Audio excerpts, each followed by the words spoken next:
the new District of Columbia Stadium, as it was then known, seen in September 28, 1961, 3 days before the Redskins' first game in the stadium against the New York Giants. When the state-of-the-art stadium opened, it boasted more than 2,100 floodlights and 50,000 seating capacity for football. The stadium was one of the first of its kind multi-use stadiums, and it also served as the home stadium for the Washington Senators baseball team between 1962 and 1971. AP photo William J. Smith, Washington. For more than 3 decades, the Redskins called RFK Stadium home. As home base between 1961 and 1996, the Redskins made sports history many times over at RFK, including 5 trips to the Super Bowl and 3 victories. The Redskins opened the stadium, then known simply as the DC Stadium, on October 1, 1961 with a 2,421 loss to the New York Giants, in front of 36,767 fans. In fact, the team didn't get its first win at home until December 17, the final weekend of the regular season, against the Dallas Cowboys. The Redskins went 11-21 that season. The years that followed brought many games and memories that Redskins fans won't soon forget. Everyone that has ever been to RFK Stadium seems to have a favorite story about when they realized just how special that place was. The old stadium hooked me from day one.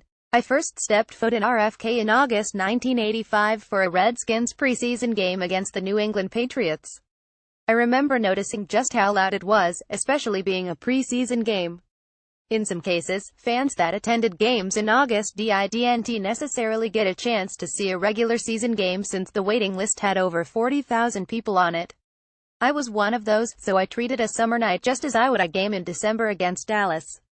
The thing that stood out to me was the roller coaster roof. I remember just being in awe of the place and soaked up every minute. As a die-hard Redskins fan growing up, there was nothing more I wanted than to be able to go to RFK every week to somehow watch my favorite team.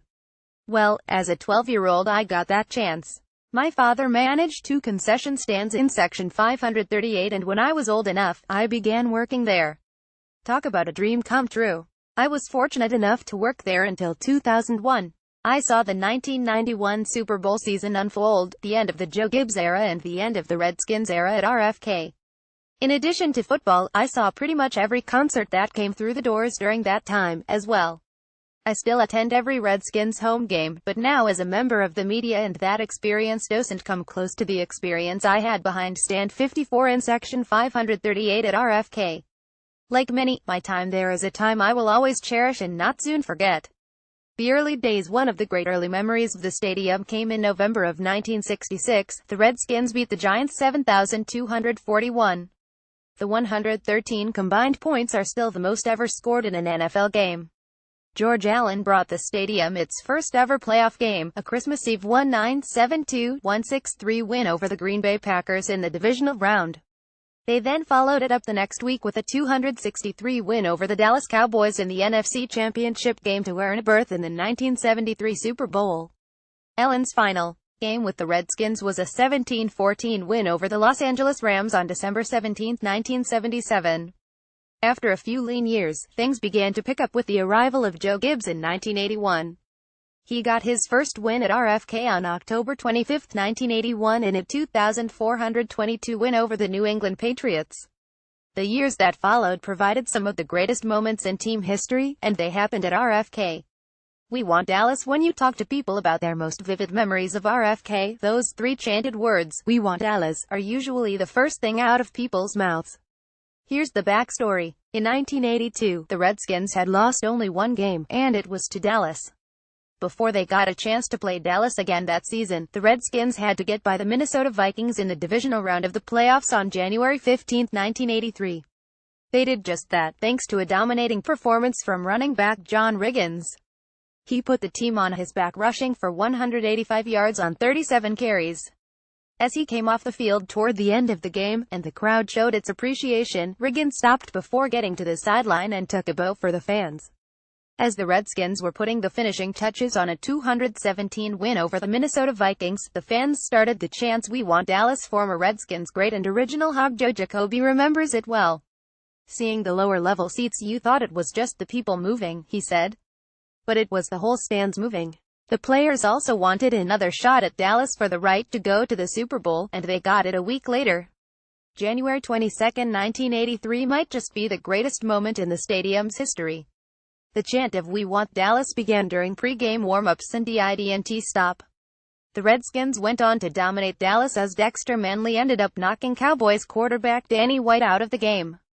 The Redskins punctuated the game with a Darrell Grant interception returned for a touchdown as they were off to Pasadena in the 1983 Super Bowl. "This is 30-some years after the game, and it's such a vivid memory of what happened," Jacoby said. Cloudy with a chance of seat cushions, one of the very few, not-so-bright moments at the stadium came on November 18, 1985 in front of a national television audience on Monday Night Football. New York Giants linebacker Lawrence Taylor sacked Redskins quarterback Joe Theismann, severely breaking his leg and ending his career.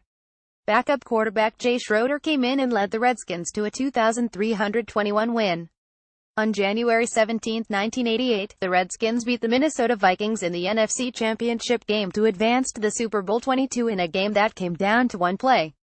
Cornerback Darrell Green knocked down a Wade Wilson pass at the goal line to clinch the victory. The Redskins put together a juggernaut of a team in 1991 and locked up home field advantage throughout the playoffs pretty early.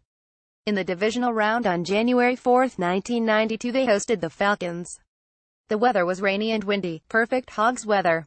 Late in the game, after Gerald Riggs sealed the 247 win with a touchdown, the fans began to shower the field with the free yellow seat cushions that were given away that day. That was one of the all-time greatest scenes at RFK. The next week, the Redskins dismantled the Detroit Lions, 4,110, in the NFC Championship game and advanced to Super Bowl XXVI. This was the final NFC Championship game played at RFK. In all, the stadium hosted 5 NFC Championship games, with the Redskins winning them all. On October 12, 1992, Art Monk broke Steve Largent's record and became the NFL's all-time leading receiver with his 820th reception. The Redskins beat the Broncos 343. The Redskins closed out their time in the stadium with a 3,710 win over the Dallas Cowboys on December 22, 1996. At halftime, several past Redskins greats were introduced while wearing replicas of the jerseys they wore during their playing days.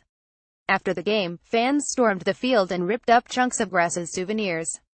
Fans were savoring their final moments with RFK and nobody wanted to leave. The memories that the players, coaches and fans have from the old stadium will last a lifetime. Like WTOP on Facebook and follow at Top on Twitter to engage in conversation about this article and others. Copyright 2017 WTOP. All rights reserved.